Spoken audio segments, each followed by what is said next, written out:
In the constantly changing world of fundability, the big question is this: how are entrepreneurs and real estate investors like us, ones who want to grow our businesses and who are tired of paying for really expensive alternative lending, how do we tap into the most inexpensive money available and do it without the hassle of typical borrowing? That is the question, and this podcast will give you the answers. Welcome to the Get Fundable podcast with your host, Merrill Chandler. Welcome back, everybody. Merrill Chandler here, your host of the Get Fundable podcast. And today I have got a treat.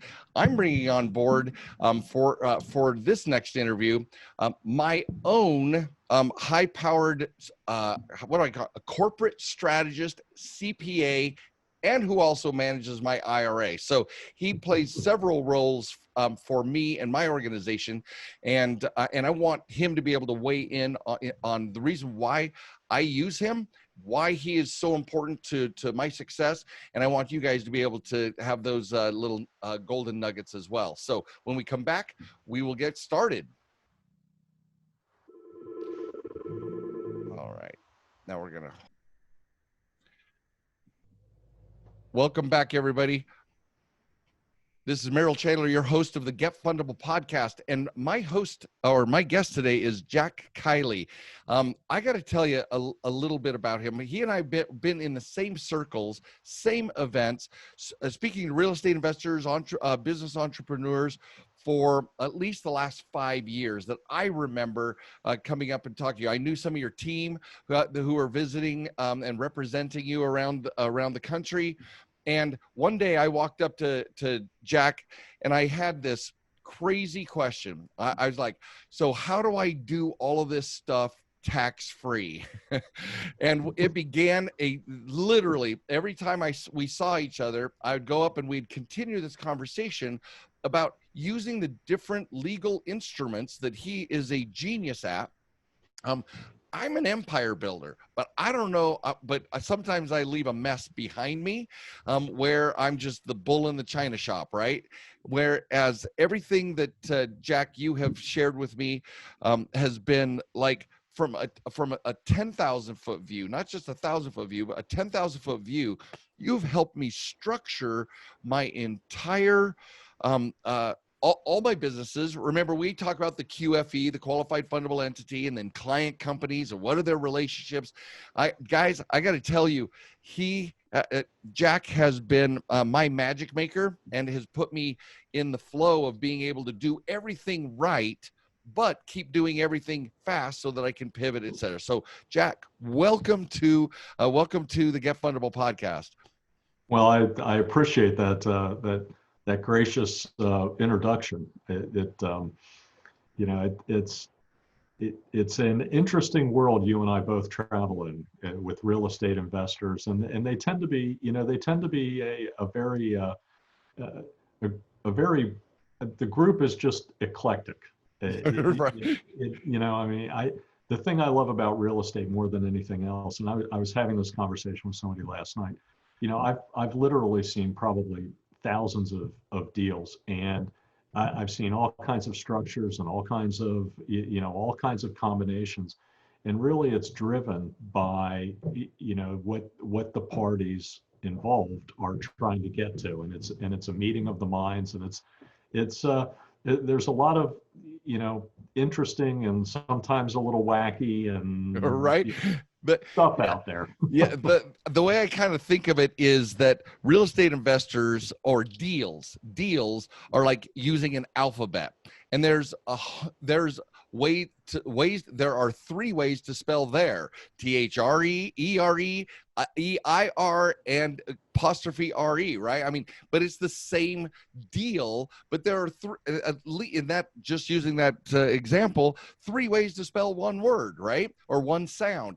Deals, you've had to have seen hundreds of ways in which people have done the exact same deal but create different results, right? Or even absolutely. results.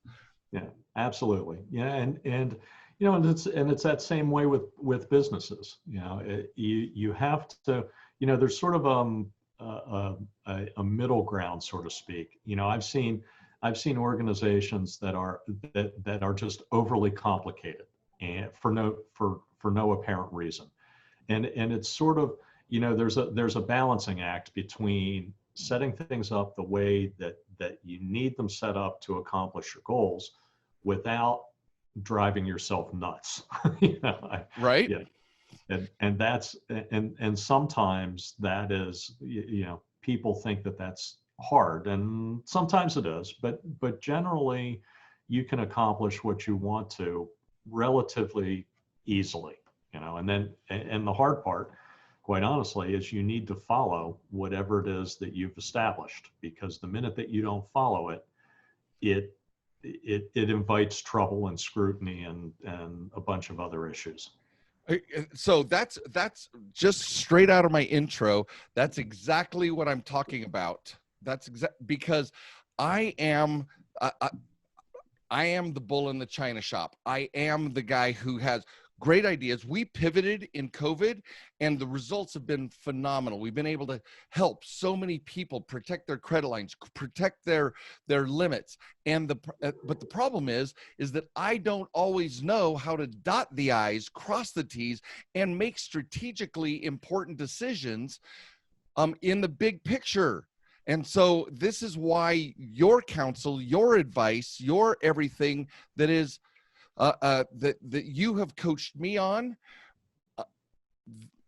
have been lifesavers, and that's why we have everything going.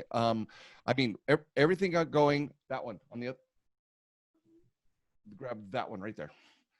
So everything that we need for us to be able to share. Let me. Here's an example of Jack's work. Now this isn't Jack. This is me. This was my conversation with Jack about my organizations and how to and how I'm just whipping out my my poster board, trying to figure out the best way to solve it. And in a calm, cool, collected way, Jack, you live. Well, what about this? What about this? What about this? What about this? And he sent me with homework to sleep on about better ways to arrange this. And I cannot tell you the value of sharpening the blade with you compared to just me out there hacking the bush, right? So you're one of your big, you are our CPA. You do help me at the corporate planning, corporate strategy, but one of your biggest gifts to at least the real estate investment market is managing self-directed IRAs. I don't know if that's the right term. Tell us about that part of your world. Well, it's not. We don't manage. What we do is we are third-party administrators. So we are dotters of I's, crossers of T's, making sure people stay in compliance. And where I got involved in this, I'm a CPA, and I've been. It seems like for 1,000 years, but it's only been for a scant 30. And I got what I learned early on. CPAs are generally, they fall into two categories. They are people that help businesses and individuals accomplish their goals, get where they want, or they are just, they fill out forms, they do tax returns, they produce financial statements, and they leave it at that. And the challenge, quite frankly, with most CPAs is that, stereotypically, they tend to be, we're an introverted group. We don't like to get out on a stage in public. And, we're much more comfortable behind a desk with a piece of paper and, or a computer and doing our thing. And the less we have to talk to people, the better. The challenge is, especially in today's world, all of those things over the last 25, 30 years have been just drastically commoditized, like everything else, Right. Even a real estate transaction is effectively, commoditized in a sense, and so the challenge becomes, at least in what I did or what I was doing, is how to add value to, to your Right. clients and to people. And where I got involved in Selfdirection is the firm that I was working for had tons of developers and real estate people. And this goes back into the 1980s, I'm sad to say. And, tax laws, there was. Everything's radically different back then. Oh, yeah. Well, isn't that the truth? We have computers to begin with. Yeah, I know. We can actually. We have, we're past this fax paper and all the rest of that kind of stuff. But back in The caveman days. That's right. That's right, man. But back in those days, self-directed retirement plans have been around since the 70s. The IRAs came into being in the mid 70s, and self-direction has been around, and it's been a very, very small market. So when you think about retirement plans, it's upwards, depending on the day that you're talking about it. The value is somewhere around 30 trillion. That's $1 trillion. That's just a huge amount of money In those types of instruments. Yeah. Right. Wow. Of which only probably, I would bet, and I haven't seen the last, numbers, but less than $1 trillion, okay, is probably in self-directed products, meaning that the vast, vast, vast majority, and again, I'm not sure what the number is, but it's certainly more than 90% would be my bet, is in stocks and bonds, okay, marketable securities. And what's happened over time is that the brokerage firms and the banks and whatnot have grabbed on to retirement plans and used them as a conduit to bring money in, to attract money to do whatever their core business is, be it buy and sell stocks or Right. whatever it is. But real estate people, even back in the 80s, were familiar with self-direction, and that question kept coming up. And the partners at the firm that I was at were older than I was, and they'd look down the line and they'd say, okay, young guy, go figure this out. And back in those days, all of the companies that did self-direction were on the West Coast, quite frankly.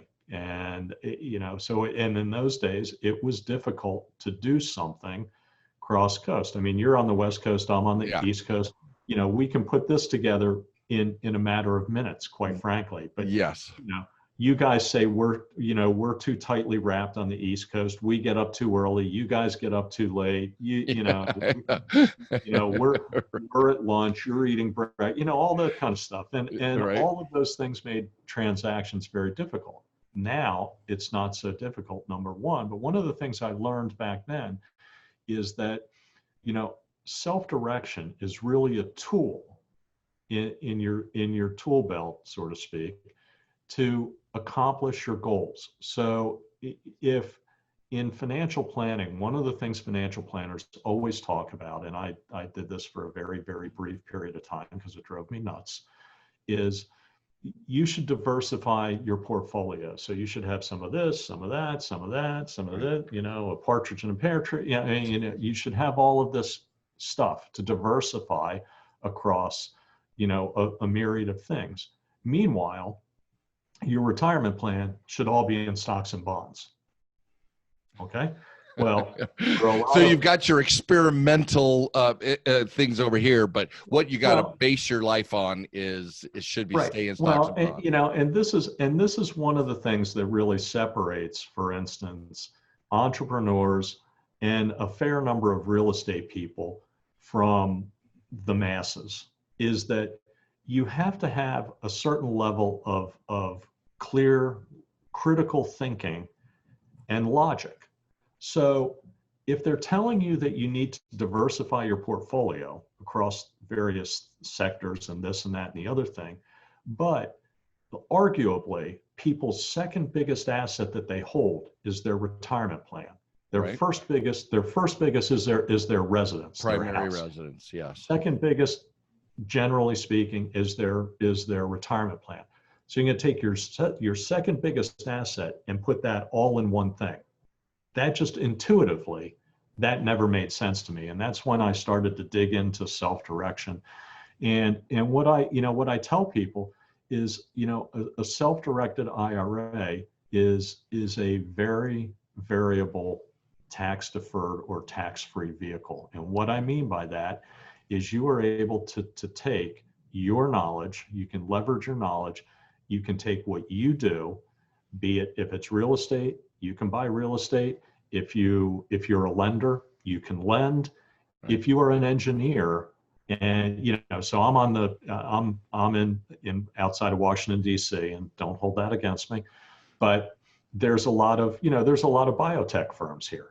Okay, a lot of engineers invest in small biotech companies. One of the dirty little secrets, maybe that's not a great way to put it, but a lot of startup banks, de novo banks, start up with about 20, 30, 40% of retirement plan money, because they know it's a great source of capital. Yeah.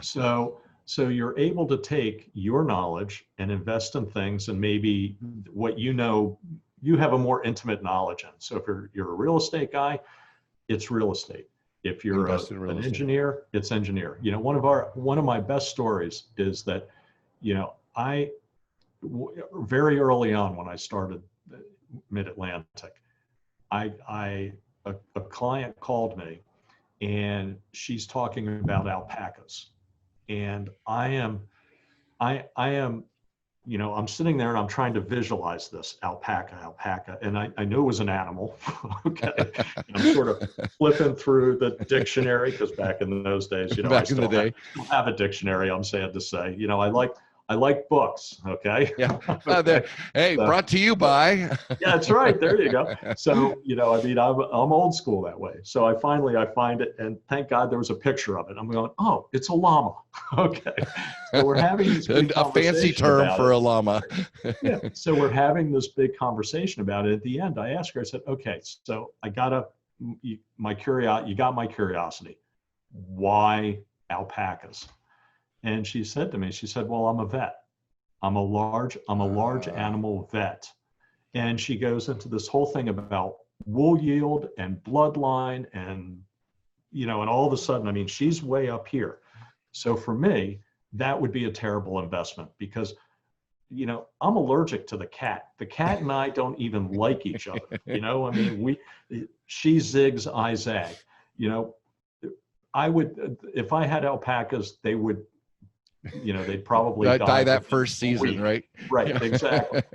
But for her, it's a perfect investment, because she's a subject matter expert over where she's going to invest her money, that's exactly right. Got it. And that is the key. And one of the things that people always tell you is that business people, financial planners, everybody, if you don't understand something, you shouldn't invest in it, right? So for her, again, perfect investment. She understands it. She understands the risks involved, whatever those may be. For me, lousy. I'm not even sure what you would even feed them. But that's in a microcosm, that is a great example of where self-direction allows you to leverage your knowledge, use your capital, invest in things maybe at a little more micro level than giving it over to somebody else. So let me summarize what I'm hearing you say is that first of all, the heritage of investing, these IRAs that have been around since the 70s, the heritage of investing is everybody goes to mutual funds and stocks and stuff, and diversification is only what types of stocks people are investing in, but it's always been there. In the self-directed model, you actually get to find out what your jam is, and invest in your subject matter expertise. You're able to take funds, and we'll get into not personally being able to run them, but you can actually vet an opportunity because you're the subject matter expert, like your alpaca example, right? You can go and look at the health of the alpaca farm. You can look and evaluate how safe your investment is, and then invest those funds for a tax deferred to tax free return on that thing. Am I getting this fairly right. concise? Yeah, that's and if you sort of drop back a step, and let's just take sort of a 30,000 foot view of this is Jack's vision of wealth building. Okay? All right. Which take it for what it's worth. But basically people, they sit down and they make a plan. Okay. And generally the plan involves two things. There's a lot of personal things that you plan for and you want to do. And then for most people, there's also a business path. There's a career path. It may be through a company. It may be owning a company. It may be, people take different paths. For most people that I deal with, they've decided to take control of their business, start their own business, work in partnership with other people, whatever it is. But generally speaking, they want to be the captain. They want to control of their own destiny. destiny. Okay. Yeah. And of course, so you make the plan, then you set goals to accomplish the plan, right? And part of the plan is to acquire things and stuff to further the plan. Okay? I borrow that things and stuff from a gentleman named Keith Cunningham, and you guys can go look him up. And he was a great entrepreneur. He is a great entrepreneur. I quote him in my boot camp. I use his example of the gulch, Perfect. the man gulch, dropping the old and embracing the new. I love Keith Cunningham. Yeah. Guys, you hear him on my boot camp all the time. I refer to his a paradigm evaluation process. I put everybody through it in my boot camp. So I'm with you. Well, I hope he sees this, and I hope he decides to contribute to maybe for shamelessly borrowing his no thing. he's superhero for me. Yeah. But you, as you acquire these things and stuff, then the question becomes, okay, how do you utilize those things to further your goals, and how do you shelter your things and stuff? And that's where self-direction is one of those tools where you can do these, if we're talking about real estate, for instance. Right. You can acquire real estate, or you can do whatever your real estate thing is, so to speak, in either a tax deferred or a tax sheltered environment. And so you're basically leveraging, if you get a 10% ROI, and after tax that might be now that's a 7% ROI. Right. In a self-directed plan, that's still a 10% ROI. And what I always say to people is, look, in a perfect world, if you could do everything in a tax deferred environment, okay, which you can't, but if you could, you would move from a position of being paid of being taxed on consumption. In other words, what you spend, what you pull out, as opposed to being taxed on production. And right now, our tax system is one based on production. So if I sell a piece of property and I make $100,000, and I do that personally, I pay tax on $100,000 whether I spend the whole thing, reinvest any of it, regardless of what I do. The $100,000 is the taxable event. Got it. If I do that in a self-directed plan and I don't pull out anything, I don't pay any tax. If I pull out $10,000, I pay tax on $10,000. And usually, the blocking point, or the thing that enters people's mind is they say, well, but I don't get capital gains treatment. And my response to that is, well, if I bought Google stock in my IRA and I sold it 10 years later and made $500,000 on it, I don't get capital gains treatment for that either. So what's the difference? Right. Okay. And so, in your overall financial planning, there's these lanes. There's taxable, tax deferred, and tax free. And traditional IRAs, 401ks, those sorts of things fall into that tax deferred. Roth falls into, to tax free. Virtually everything you do is taxable. So how do you move effectively from bucket to bucket to bucket effectively, retaining your wealth and being able to buy things and stuff or invest in things and stuff in these other environments? Well, guys, and for my tribe, this is the very reason why Jack is my he's not. I can't. It would be the worst possible use of the relationship to say that he is my my accountant. He's my strategist. You are my strategist. It's like, what's your end game? What are the pieces of the puzzle that we have to work with? That's why I showed you. What are all the pieces of the puzzle, right? And then what's your end game? So starting point, where do we want to end up, where we are, what do we got in play, and being able to craft this. One of the things, just so that you know how much I believe in what you are doing, is that in every boot camp that I do, there is a section where we evaluate, if push comes to shove and you got to contract your life, what are the first things to go, right?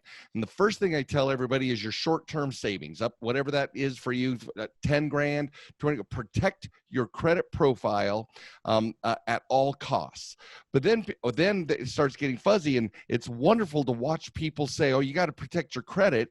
But in 2008, to protect people's credit, they burned through all of their hundreds of thousands of retirement trying to stay afloat and trying to continue to be a good borrower. So what we end up with at the end of this exercise is that the most precious thing that you've got is your IRA, your long-term savings, the things that took you decades to build and are your tool through Selfdirected for investing in properties or in your wealth vehicles, whatever those are. The second most important is your financial reputation. I tell people to let go of properties before they let go of their credit, but definitely before because you can always pick up another property. You can't, it takes you 7 years to rebuild a good borrower profile, but it will take you decades to rebuild your IRA or your wealth. That's the wealth engine that a properly used, like you're saying, properly used, you don't even need good credit to invest in deals to make a return on your money. So I'm all in, Jack, and I teach my entire tribe to value their long-term IRA savings even before their fundability, because how long is it going to take to get a new one is my question. A new house, 90 days. A new credit profile, 7 years. A new IRA with $500 to $1.5 million in it, 3 decades. That's how we value this. Well, and really, if, part of people come to me, people come to you, people come to other, in various fields, and they're searching, really what they're searching for is a template, an organization to do whatever it is that they need to do. And the first thing, and I can't tell you how many people I start with, and it sort of flames out because they're looking, they don't, you have to do some work in this. Okay. Yeah. It's not my goals. I got my own goals. I got my own aspirations. Yeah. I got my own kids. Okay. I don't need more. Right. So you have to, and this is the hard part a lot of times, is what is it that you're trying to accomplish? What is it that you want to do? What is it that you're trying to provide for? And you need to, I know this sounds cliche, but you got to write it down, because when essential, not cliche. Oh man. When the stuff hits the fan, yeah, like it did in 2008, and people, or when the stock market, at the beginning of the year dumped a third, people in the moment, not anybody that tells you that they didn't panic or didn't really start about buying silver. Yeah. Anybody who tells you that wild thoughts didn't run through their head is lying to you. Lying straight to themselves. They're full of, as my mother used to say, they're full of balloon juice. Okay. They're full of hot air, because they did. And in those moments, that's when you need to go pull out that piece of paper and say, okay, here's what we were trying to accomplish. This is what I'm trying to accomplish. What do we have to do? What do we have to move now? around? What's our pivot point now? Pivot point. That's a perfect example, or term. And how do we do that? And the beauty with people who who are entrepreneurial or real estate or people that work for themselves is that, and I sort of alluded to this a little earlier, you know, you have to be a critical thinker and you have to be willing to run against the herd, so to speak. Okay. Right. And, you know, and people, you know, I'll tell you, you know, self-direction, for instance, is a big running against the herd. You know, what you talk about in your book is running against the herd. You know, I mean, I read, you know, look, I wouldn't say I'm a voracious reader, but I read a lot. I probably spend 4 hours a day with my nose in text in a book. And, you know, and there's, you know, I am pretty solid on a lot of subjects, but part of anybody, you know, is knowing what you don't know and knowing where to go get that, and being open to critically think about new ideas. So, you know, and I'll give you a couple examples. You know, irrespective of what you think of Amazon, okay, Bezos had a vision. And I remember back in the early 80s thinking, what is this? This guy's losing money hand over fist. And it's like year in and year out, and it goes and, you know, and here we are. Yeah. Okay. Literally unprofitable for 20 plus years. Right. You know, and he, you know, but he had a vision. Henry Ford back in the day, you know, the Wright brothers. I mean, all of those things. I mean, I remember thinking, if somebody told me back when I started working that I was going to talk incessantly on this and that I would be able to see who it is that I'm talking to, you know, Steve Jobs, right? I mean, the idea horsepower. That the world, right. You know, I mean, so you've got to be able to think critically and sort of, you know, go against conventional wisdom, because that's where opportunities are. And that's where, you know, that's where wealth is made. And, you know, and I'm not saying that you go whole hog into anything, you know, I mean, obviously you got to assess risk, and you have to, as my daughter would say, you have to stay in your lane. Don't do things that you don't know about. Be the subject matter expert. Yes. Right. You know, but that is, you know, just in a broad brush, that's where you know, you need to be grounded in what your wealth building plan is, and where these things like self-direction fit. Your credit, where it fits, how are people really evaluating that? And I mean, you know, you and I were talking about this the other day. You know, I like to think that I'm, you know, I got pretty good credit, and my credit score is like 780, and I'm thinking, yeah, they're really good.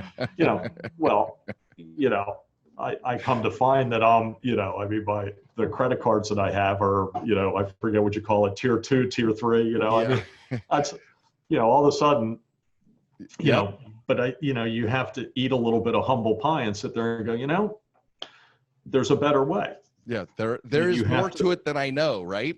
And yet only the people who are pushing the envelope, because just the time we've spent together in corporate planning regarding taxes and shared wealth with my partner, just all the things that you ask questions that I have never even thought to ask, right? I mean, it's even further outside of the, you don't know what you don't know. It's even beyond that, right? I don't even know what to ask to find out what I don't know.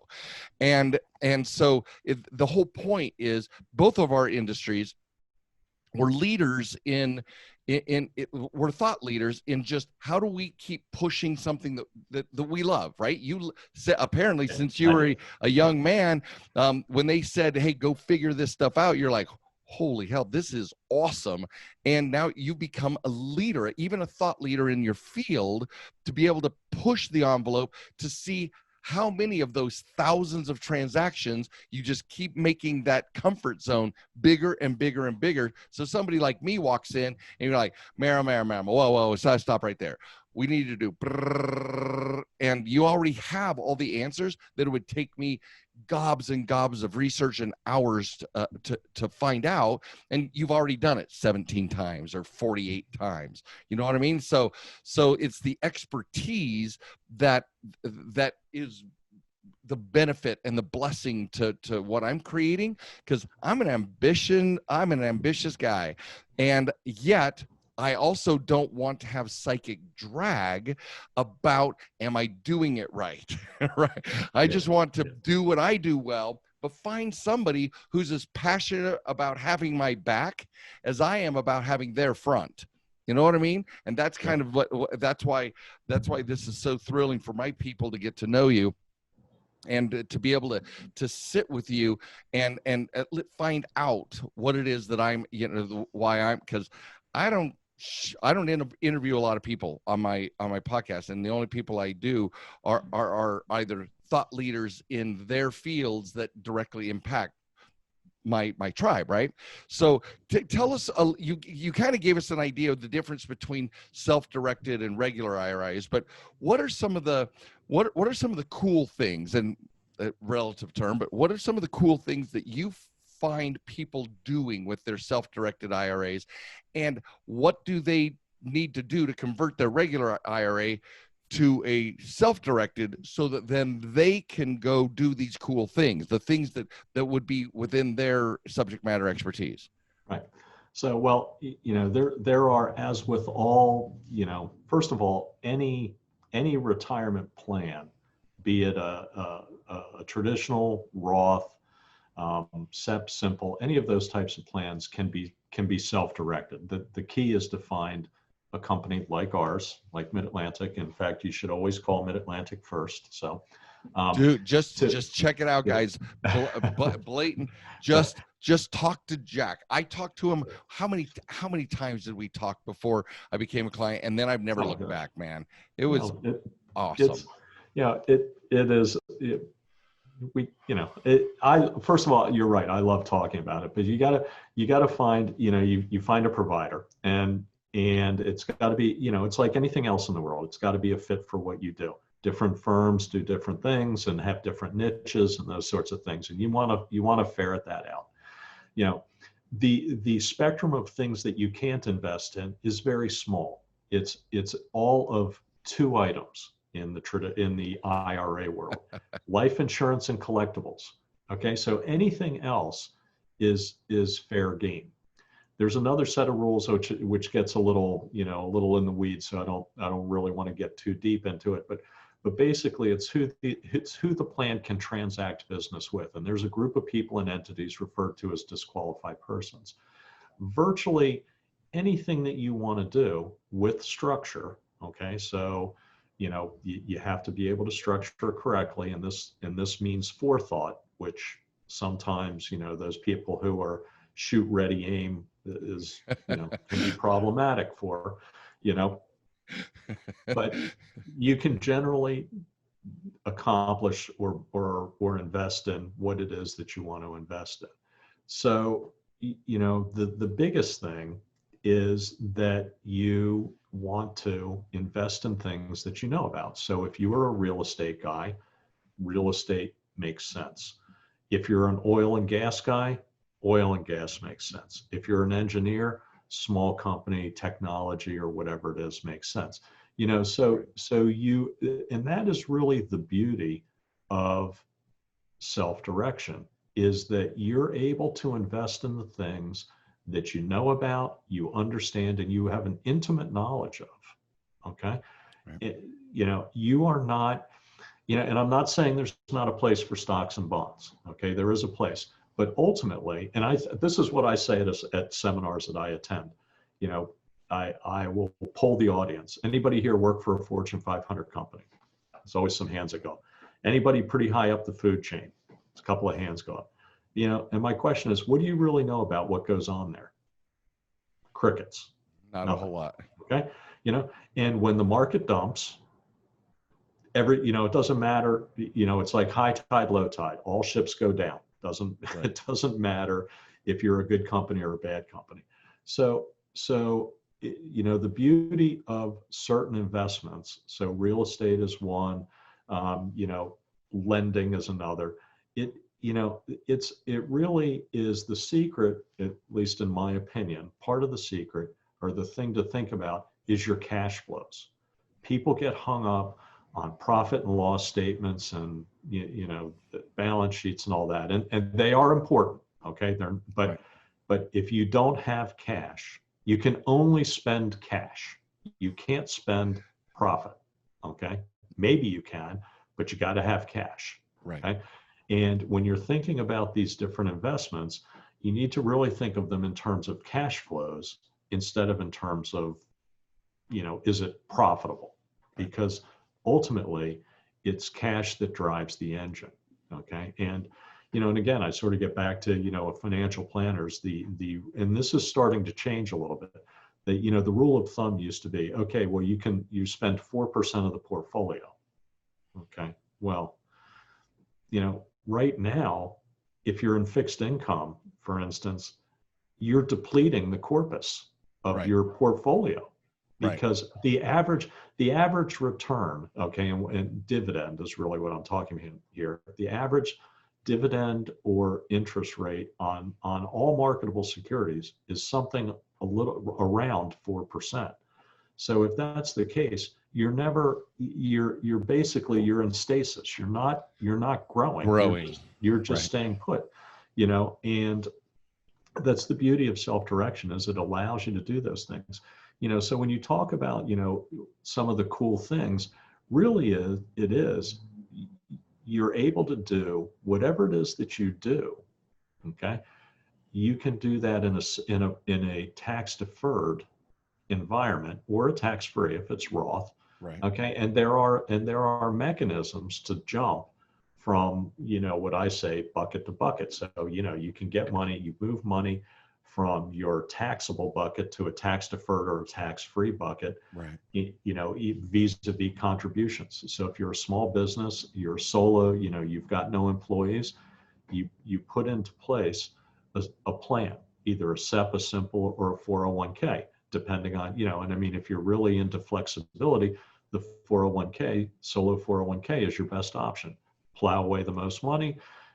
If there's a borrowing provision, if you need to borrow, there's a lot of advantages to it. And typically what you're doing is you're moving money from your taxable pocket. So if you make a contribution, you have $100,000 in net income, you could contribute about $40,000 if you're unlucky enough to be under 50. You get a little higher if you're over 50. But basically what you do is you can move 39.5 from your left pocket to your right pocket, from your taxable pocket to your tax deferred pocket. And you can do the same thing. When I talk to people in my tax practice, and we're talking about, okay, this is your tax liability. If you put money in your retirement plan, you can lower it by $10,000. And most of them say, well, if I do that, then I can't, I won't have I can't do what I want to do because it's in stocks and bonds. I'm like, hello, look at, there is another way, there's another path. And, and there's a lot of, that is a way to move from bucket to bucket and still do the things that you want to do. And a good advisor or somebody that, that is going to help you do these things, they may not know exactly how to do it. Okay. But they should know how to put you in touch with somebody who does know, and they should have enough confidence in their own abilities, because and experience. This is the other thing that I see with a lot of, I don't mean to, you run into people. Others. Yeah, others. Thank you. But they sort of think of it, things, their clients or their tribe as their own little fiefdom. Okay. And they're afraid that if they share somebody else, that somebody else is going to, is going to whisk the person away, and then they're going to lose a client, or they're going to lose, that they're going to lose something. And the reality is, if your clients or the people, your circle of influence, if those people respect you, they will also respect the fact that you have the guts to say, I don't really know everything about that. But I will find you somebody that does. And I truly believe people respect that. And I spend, I can't tell you how many times in my office, my coworkers are probably not going to be very happy with me. They sit there and they say, you spend all this time on the phone, bill something, damn it. You're not, bring something in the door. And my response to that is, look, if you share, okay, and you put little things out there, invest, people will remember you, and it'll come back in multitudes. Well, I'm a perfect testimony to that, because while it was convenient that our booths were next to each other, so many times we'd just talk, but you were so generous with in-depth questions. Now, it's true that I couldn't implement any of those answers because I haven't got the wherewithal or the knowledge to do it, but I could have taken that to somebody else. But you kept investing in me. Jack, you kept investing in me, and then I got to explore the depth of the not just the depth, but the breadth of your knowledge. It was corporate planning and CPA, save as much on taxes, and tax planning, and then how to move from left pocket to right pocket and start shifting and still make it investable in my business or keep it active in play. But because you have that philosophy, that very philosophy is why I am your client, because you kept investing in me. So the only place that was natural for me to go when it was time for me to pull the trigger and get serious about my planning was you. So I try to do the same thing, but you were genius at it. I try and give as much free information as I can, keep nurturing people towards doing the best they can. But you are a genius at this, Jack, and I'm your client. My tribe, I'm his client because he has taken such good care of me without a dime passing hands. Trading hands, and now I'm going to spend whatever it takes to align myself perfectly with what I need to do, and so we both win now, Jack, because you are my guy at all these levels: strategy, tactics, long-term planning, and Merrill Chandler personal, and financial planning for my children and loved ones. So it's been a massive win. What would be a final message that you would say, Jack, to my tribe of what you want for them and how you can support them? Well, I think the first thing I would say to you is that you need to be introspective.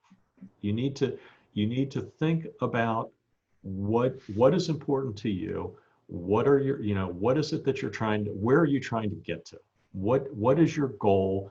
And, you might not have a path to that, and recognize that goals change, circumstances change, goals change, time frames change, so don't be overly rigid, but you need to set that, that in place, and you need to spend time on it. A lot of people, our world now is, moves that fast, and everybody, but our brains, quite frankly, our brains really don't move that fast. Okay, they just don't, And they move slower and slower over time. Well, and I'll give you an example of that. People talk about multitasking. You really can't multitask. Okay, you do one thing and you might leave it for a split second and then come back. And we call that multitasking, but you can't. You got to slow down, think about what you're doing, get involved with people that can help you, and that you can help. Okay, but it's not, it is a two-way street. It takes, you've got to build your own, your own team, and everybody has a team, and everybody is part of a larger team, and you have to make those connections, and it is really, really hard now to live in a world where it's like me. It's, you will, if you share, other people will share. And I'll tell you, I get a lot of my things and ideas and whatnot from businesses and from vocations that are completely unconnected. Benchmarking, right? Yes.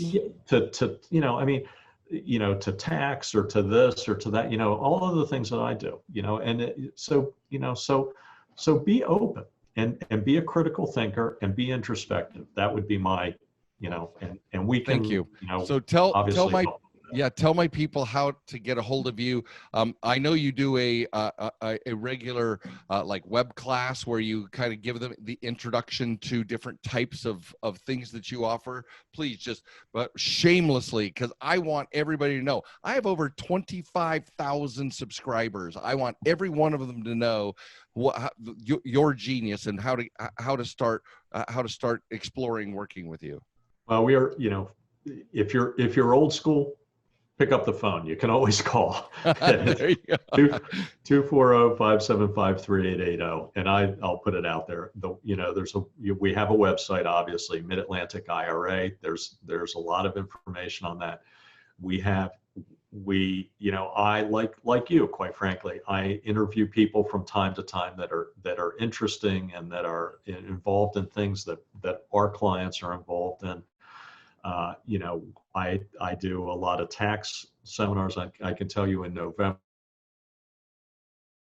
I always do a year-end, an annual update, which this year will be interesting, I'm sure, because nobody knows which way the wind is going to blow here. Right. Is it before or after the election? Oh, it'd be after. Yeah, definitely after the election. Yeah. When is that date? I want to attend.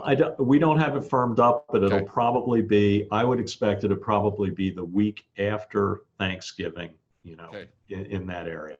Okay. And, and it's a good primer, to things that you want to get buttoned up before year end, and right. And things, proactively, you can, I'm always available for consultations. You call. No, I witness to that. Can I get a hallelujah? It's true, you guys. You set an appointment, and drive Carol nuts in my office. She's the keeper of the keys. Yes. Carol's awesome as well. Your whole team has been a delight to work with, and my executive assistant actually connects with your assistant all the time about lots of stuff regarding our mutual interests, right? So and we try to, all of our companies, quite frankly, we want an engaging conversation with our clients, because quite frankly, if I know what's going on, I said in Selfdirection, look, you can do almost everything you want with a little forethought and a little structure. Okay. We are not looking at, in the IRA space, we are not advice givers. Okay. But when it comes to how do you want something structured, we can give you some guidance as to those sorts of things, but if we know, if in my tax practice, what I say to people is, if we can spend 10 minutes on something now, okay, then it's not an issue later. Okay. And it might 2 be hours later. Yeah. Right. Well, I tell you, the thing I hate in my tax practice more than anything else is to have to call a client and say, well, if you would have done B instead of A, you would have saved yourself $50,000. Nobody wants to hear that. And the reality is, you want to make sure that you do things the most tax efficient way that you can, or the most efficient way you can. And you need to engage whoever your advisors are. And if they're not willing to engage you, then you're with the wrong people. Get with new people. Awesome. That would be my advice. Jack, always a pleasure to. I always pull down nuggets, and I'm your client, right? So I can't wait for this tax planning at the end of November. That'll be awesome. You guys, my people, take it to heart. The biggest thing that I took home here is that switching money from your left pocket to your right pocket keeps it in your pockets to do things with and invest and grow and expand. You're not putting it in the right instrument can continue to allow you to leverage, and your fundability is everything. And by the way, we haven't even gotten, Jack, into how to use your IRA, a self-directed, as part of your QFE, right? Your qualified fundable entity, and how to use how to use monies in order to develop business banking relationships, et cetera. So we'll have you back again. It's been my pleasure, Jack, to have you here. Everybody, this is thank you for joining us. This is Merrill Chandler, your host of the Get Fundable podcast. Reach out to Jack and make sure that you at least ask the questions so that he can help you ask better and more inquisitive questions about your situation to come to great solutions. You guys have a great morning, afternoon, or evening. Bye now. Thank you. Thank you for listening to the Get Fundable podcast. Please leave comments because Merrill would love to read about your aha moments from this episode. And be sure to visit getfundable.com to read our blog, get important links, join our community, and much, much more, like ordering Merrill's tell-all book that is changing the world, The New F Word.